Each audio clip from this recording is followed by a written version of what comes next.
welcome back to AP Daily Practice Sessions. My name's Matt Romano. I'm coming to you from Atlanta, Georgia, Marist School. And today we are going to look at some FRQs that work all the way up through Unit 5 of AP Macro. So without any hesitation, let's get started. All right, first question. Tables below show data for two island nations, Eastland and Southland. Now, in a question like this, make sure you evaluate the tables, evaluate the data you've been given before you try to solve the problem. So know what you're looking at here. You've got nominal GDP, GDP deflator, and population for two separate island nations. Part A, calculate each of the following for year 2. Show your work. So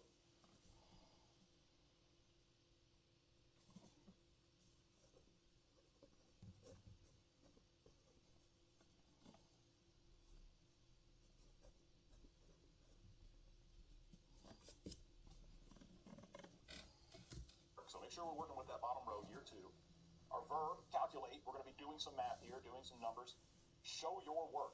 What show your work means is we've got to explain our final answer by showing how we got there. Think of show your work as the mathematical or computational equivalent to an explain question when you're writing out an answer. All you really have to do is show the equation that gave you your final answer. So, what are we calculating? We're going to calculate real GDP per capita for Eastland. We're going to calculate real GDP per capita for Southland. So, real GDP per capita. What that means here is we're going to have to take 2 steps. We're going to have to first convert nominal into real GDP and then take that real GDP divided by population to get real GDP per capita. So for Eastland first, nominal GDP divided by the deflator is going to give us our real when we multiply by 100. That means 230 over 115 times 100 gives us the real GDP. You divide that by 4, and that's going to give you $50 per capita GDP. Do the same thing for Southland. Nominal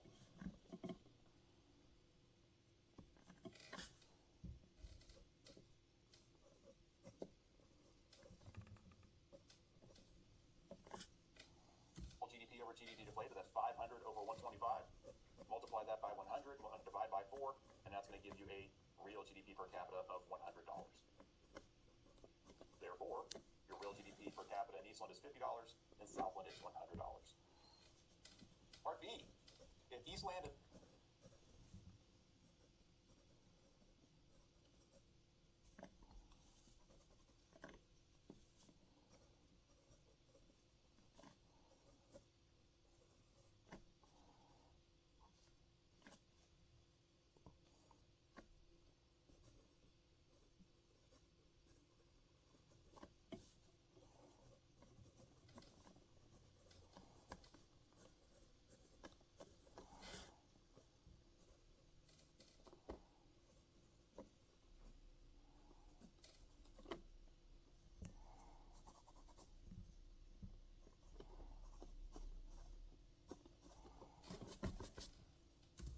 and Southland have the same velocity of money in year 2. Which nation must have the higher money supply in year 2? Explain. All right. Velocity of money. Where does that come from? Now, that was a Unit 5 concept. We relate that to the quantity theory of money. That's where we learn this. We call this also the equation of exchange. That's not used in AP Macro, but that's what the term is. That's what the equation is. So the quantity theory of money is going to reference the velocity of money. What was that? That was your NV equals PY, where your money supply times the velocity of money is equal to the price level times real output. Now, another step to that, another stage to that is recalling that P times Y, price level times real output, that's going to give me nominal GDP. That's going to be important here because that's what I can use to help me solve this problem. So consider that. With that in mind, we can conclude Southland has the higher money supply in year 2. Use that equation.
GDP for year 2 for both countries.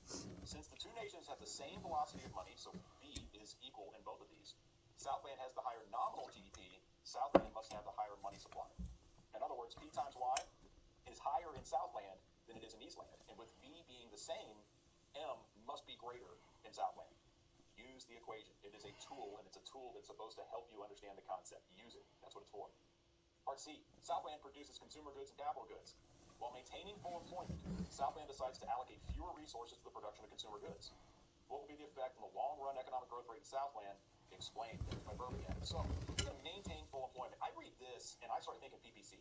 I'm going to draw PPC off to the side, and I'm going to think about what happens while they maintain full employment. What happens with that reallocation of resources and the reallocation of production, and then how that's going to impact the economic growth rate. So maybe start there and work backwards. What causes a change in the economic growth rate? It's a big topic, especially in Unit 5. The economic growth rate changes because of changes in productivity. Okay, take another step backwards. Productivity changes due to capital formation. There's your link to the question that we're working on right here. We had this adjustment. They're going to allocate fewer resources to the production of consumer goods. Well, on the flip side, that means they're allocating more resources to the production of capital goods. With the allocation of production towards capital goods, you get that capital formation, you get those increases in productivity, and you get an increase in the long-run economic growth rate in Southland. And that's exactly how we want to explain it.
Fewer resources to the production of consumer goods, capital formation will increase, leading to a greater future production and consumption.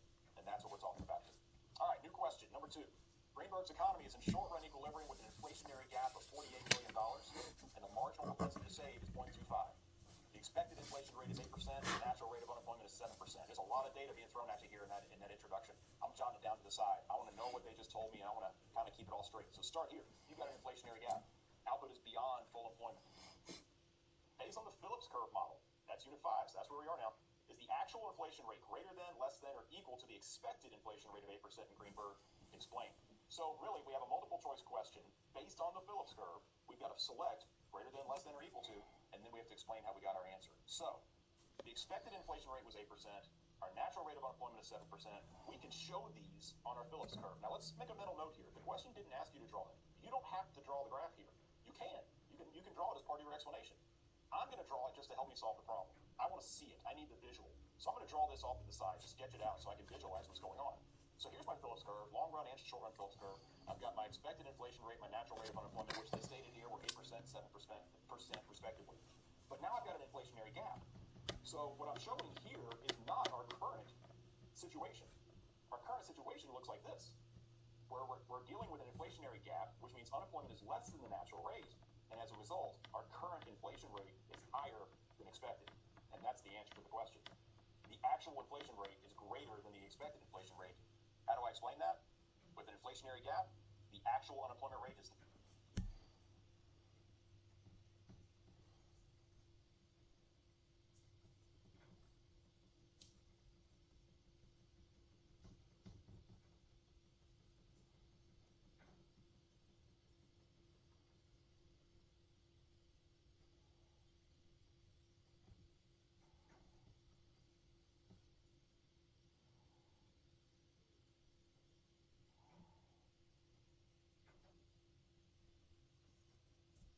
is less than the natural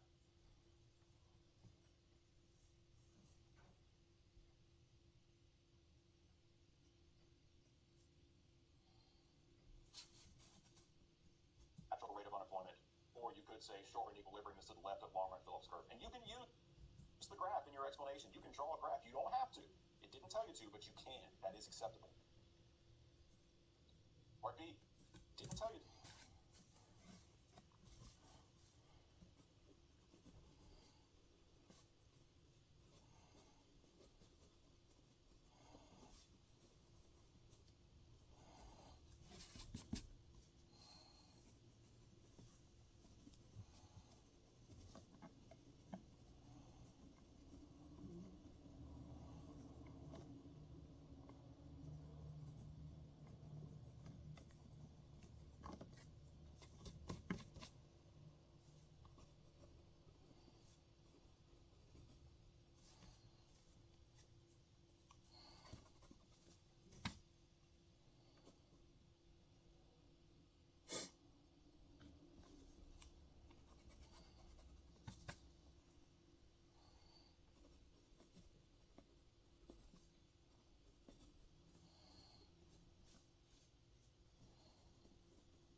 Tell you to, but you can't. That is acceptable.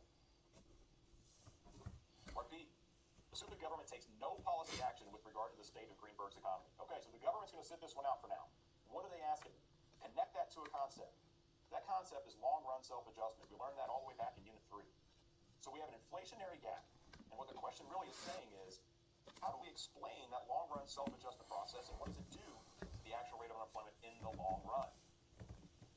Actual rate of unemployment is going to increase. How do we explain why that is? Inflationary expectations, you have options here. Inflationary expectations, nominal wages, input prices, all these are going to increase. Remember, we're operating beyond full employment. Resources are being depleted. Everybody's grasping for the same ones. Workers are expecting inflation. They know that they've got a tight labor market. They can push up wages. They can demand higher wages because just about everybody who wants a job has a job. For all these reasons, resource prices start to go up. And as a result, SRAS just leapt. And it's going to do so until real output decreases back to potential output, back to full employment output. That in itself is causing the actual rate of unemployment to increase. And remember, it's just increasing back to the natural rate.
Below the natural rate, now it's going back to the natural rate. Part B2, how will the long-run adjustment process be represented in the Phillips curve model? Explain. So they're asking you to verbally explain what happens in the Phillips curve. You don't have to draw it, but you can. Just know if you draw it, you've also got to verbalize what happened. So here we are. We did this in our notes earlier, right? We were operating with an inflationary gap, unemployment less than the natural rate. As inflationary expectations go up, in other words, as that high inflation rate becomes the expectation, we're going to see that short-run Phillips curve shift out to the right. And we're going to establish a new long-run equilibrium further out at a higher rate of inflation. What does that mean? The answer to the question is the short-run Phillips curve will shift to the right, and explaining again almost the same explanation we just said. Inflationary expectations, nominal wages, input prices will increase. This causes the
short-run Phillips curve to shift to the right, again, until actual unemployment is equal to the natural rate.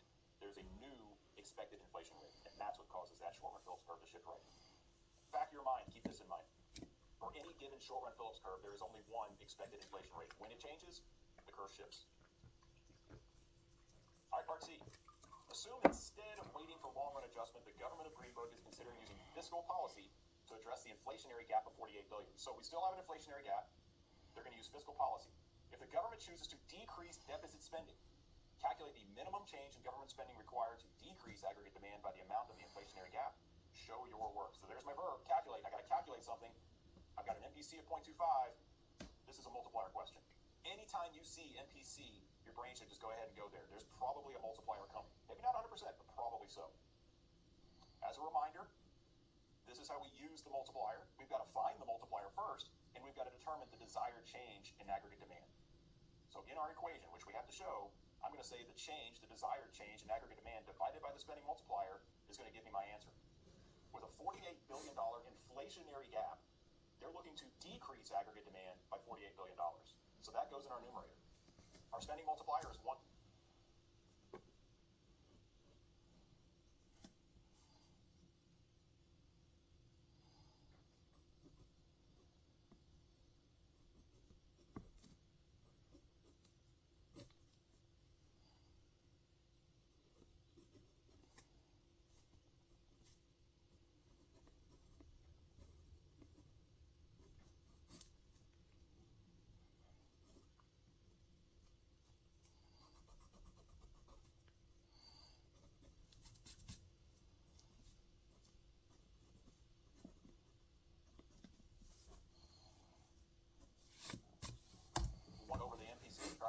MPS, 0.25. That's 4.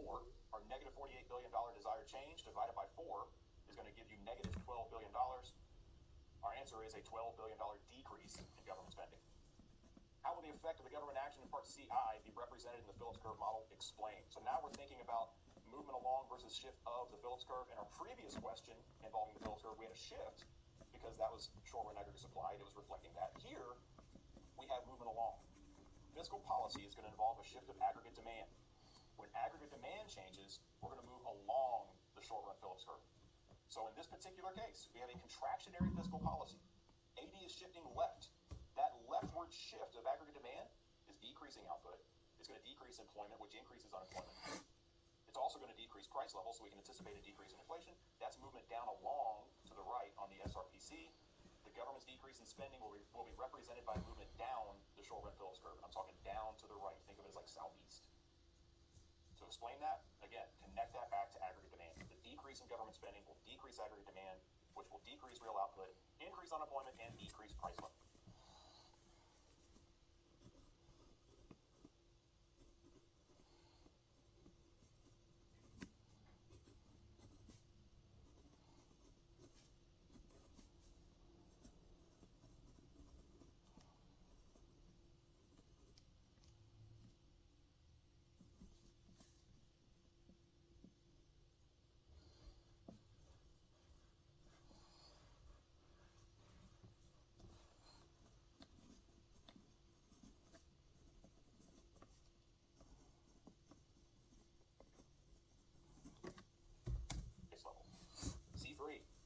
the government chooses to increase income taxes instead of decreasing its spending, calculate the minimum change in income taxes required to decrease AD by the amount of the inflationary gap. Show your work, as always. So we still have an NPS of 0.25. We know it's a multiplier question. We need to know the multiplier. This time it's a tax multiplier. And we need to know the desired change in AD. We're going to show our work as we always do on calculation questions. So we have desired change in AD over the tax multiplier, not the spending, the tax multiplier. Our desired change in AD is still negative 48 billion. We're trying to close that inflationary gap. Our tax multiplier is negative NPC over NPS. That's going to give us negative 48 billion over negative 3, and that's going to give us $16 billion. Okay, it's a positive number because a negative over a negative gives us a positive, but also because you would need to increase taxes to decrease spending and therefore decrease aggregate demand. So increase of $16 billion. C4. Now, suppose instead that the government wants to maintain a balanced budget and increases both government spending and income taxes by $40 billion. Will this policy make the output gap smaller, make the output gap larger, or have no effect on the output gap? Explain. Again, it's a multiple choice question with an explanation. Work your way through this one at a time. It might be the easiest way to do it. Now, there is the balanced budget multiplier. We can discuss that as well, but first, just work your way through it one at a time. When they increase spending by $40 billion, that $40 billion times a multiplier of 4 is going to cause output to go up by $160 billion. When they increase taxes by the same $40 billion, because of our negative 3 tax multiplier, that's going to decrease output by $120 billion. When we combine those two, we're going to see a $40 billion increase in output. Notice, when taxes and spending change by the same amount, the change in output will be that amount. We call that the result of the balanced budget multiplier. As a result, output is increasing by $40 billion. Now, they didn't ask us to calculate it, but by calculating it, I can get to the correct answer. The policy is going to make the output gap larger. You had a $48 billion inflationary gap, and now you're adding another $40 billion. The way to explain that? An equal increase in government spending and income taxes will result in an increase in real GDP. Remember, the spending multiplier.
Is always greater than the tax multiplier. The spending will have a greater impact in changing taxes. Okay, that does it for this session. Thank you so much for watching. I hope you got a lot out of it, and